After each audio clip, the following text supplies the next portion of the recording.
Hi, I'm Cindy Kochis. Our words have grand power, and our stories, they matter. I am providing this platform to help people share their stories in a way that is both healing for the speaker and the listener. Each of us has stood on the edge of a life-changing event.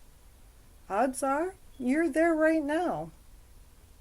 It is in this space that we find awareness on the edge.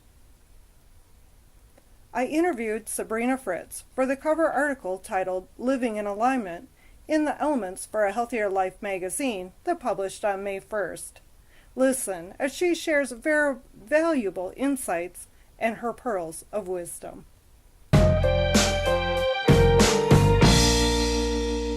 We can definitely get that paralysis and the inability to move forward because of not making the decision. And that's stagnation is toxic to the soul. And stagnation happens when we become so paralyzed by so many options or fears and whatever it happens to be, whatever the story is, that we're not moving forward at all. We become that hamster on the wheel, that we're showing up every day. We're doing the same thing over and over again. We're not going to make any waves. We're not going to worry about disrupting this routine. When we don't do that, again, we have that surface level happiness, but we're not tapping into the greatest amount of joy we can experience. We're also not allowing our soul in our full potential that we came here with to be actualized. And so, we'll numb out, we'll watch Netflix, we'll distract ourselves, we'll do something to mask over the pain of the indecision, because that indecision is what is toxic to the soul. And so just making any decision, and I'm a firm believer the universe is going to bombard you with all different types of things that could be potential, and just in the hopes that you're going to grasp and hold on to one of them and actually see it through. And that's where I can come in, because some people can get overwhelmed with too many decisions, or they don't have the clarity of what it is they actually desire and they need help finding that insight, or they need to let go of some limiting beliefs and things that have prevented them from allowing them to really express what it is that they want, out of fear of rejection, success, whatever the fear happens to be. And we all have fear. So not letting that paralyze us anymore. And I'm a firm believer that when we make that decision, then we align to it, we experience it, we manifest it. Then, if it's not exactly what we want, well, we're at a new plateau. We have a new vibrational set point that we're able to say, okay, what is it that I want now then? And, the other thing is that when you have these big ideas and then you start to go, well, how am I going to do this? And you get so caught up in the how that you don't make any steps. And that, honestly, if you find something that, when you have the desire, then you break it down into baby-sized goals. And I'm not saying that, we have to be goal-oriented or action-oriented to manifest this, but we need to see the different steps. Because when you make just a little bit of effort into the direction of what you want, because it feels good and for no other reason, not to make $1 million, not to get the career of your choice, not those things, but just because it feels good.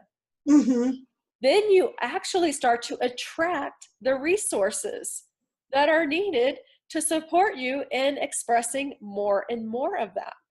So, yes, and I'm guilty of that too, of just getting stopped in my tracks from trying to figure out the how. And that's not my freaking job.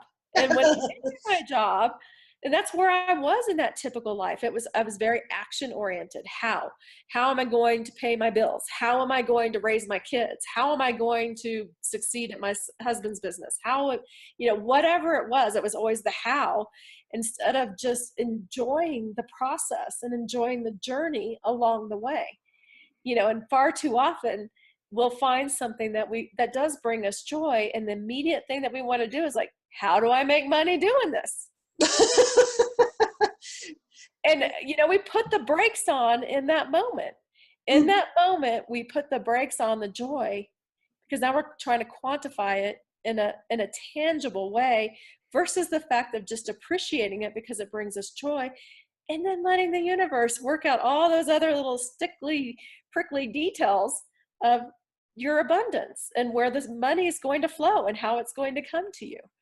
And that we do that to ourselves all the time. And that's where I see I can come and help get people to step aside, step out of the way, quit being their own worst enemy, and actually yeah. allow the resources. We have unlimited support. And if I call upon that, it saves me from very tragic outcomes in rollover accidents or anything else if I remember to call upon it. The problem is we get so, again, nearsighted on what we're doing that we forget to call upon the resources and support we have. And so that's why I like what I do, because it's reminding us to connect, then have the expansion, and enjoy what we benefit, what we receive in that moment. You've mentioned this a couple of times, and I just want to hit you with this question now, and it's one that you had shared with me prior, is why do you feel we are here for the joy of it? Well, and it goes back to that typical, not typical life, and that surface happy. On paper, I was happy. I had previously left a very abusive marriage. I was married to a man who loves and adores me and treats me with respect. There's so many wonderful things that had shifted. My career was taking off in a direction that I liked. All these things, my 3 wonderful kids, you could name all the things I could be grateful for and appreciate. But yet I was still yearning for something more. There was something that was missing. And it was that missing ingredient that I wasn't here to work so hard and prove myself worthy and take time away from my family in order to provide for them. I was here for the joy of it. And when I started really starting to feel my emotions and allow them to guide me throughout my life, I realized that I could even experience joy even in those turbulent waters. Because I believe it's important for us to go with the flow. We've all heard it, go with the flow. Mm-hmm. Well, sometimes that flow becomes a class 5 rapid out of nowhere. And you're like, holy, what's happening here? Yeah, exactly. Am I going to be ejected? And all that. So you don't want to lose your balance during those turbulent times. And what happens then, I kind of look at it like, this is one of the things that I do in my life, and I help others see too, that, if you remember the bow, and I'm dating myself here, the bows of the clown punching bags. Mm-hmm. And so you could punch it and then it would tip over and it pop back up. Kind of like the weebles wobbles. They don't fall down. They pop back up. And that's what we're like. We are like that bows of the clown punching bag. The universe is going to come sometimes and we're going to get an unexpected hit out of nowhere and we're going to get knocked over. The question is, how quickly can we get back up into that alignment, get back into that aligned state, get back on track? Because yes, we're not going to ever be 100% connected, 100% aligned in our human form. It's just part of being human. And that's why we came here, though. We came here to explore, to get dirty, to get into that playground and say, okay, well, what does bring me joy here? And not, oh, I don't like that. I don't like the way that person's behaving. They need to change their behavior for me to feel good. Allow them to do what they're doing and go about your own business. Find a new person to play with. You don't have to get caught up in what everyone else is doing, and that's what we do. And we like our stories. We like to get into, not that we like to, but we get conditioned to be at some level of victim vibration. We're victimized by the headlines in the world. We're victimized by the politicians, by the education system, by the medical, by our friends, by our family. You name it, our boss, not paying us enough. All those little stories that start to build up, that we create this victim vibration. And then that's when life is hard. That's when people are putting bumper stickers on their cars that shit happens. Well, it does happen. But so does shift. Shift happens too. And so we can take those times where it's ugly and not necessarily pleasant and turn it around more quickly and Mhm. still find that joy even in the uncomfortable situations.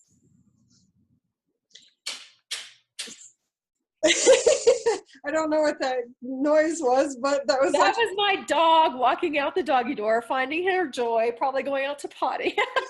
it sounded funny because it sounded like somebody was clapping, she, she probably was. applauding your, brilliant speech. Yay! No, she's like, I'm tired of you talking. I'm going to leave you now. She was sitting right beside me the whole time. Aw.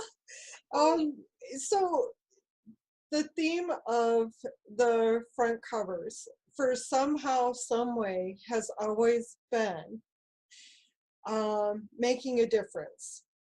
And so one of the questions that I like to ask is, how do you feel that you are making a difference?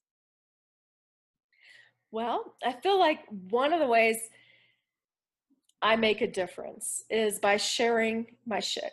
you know?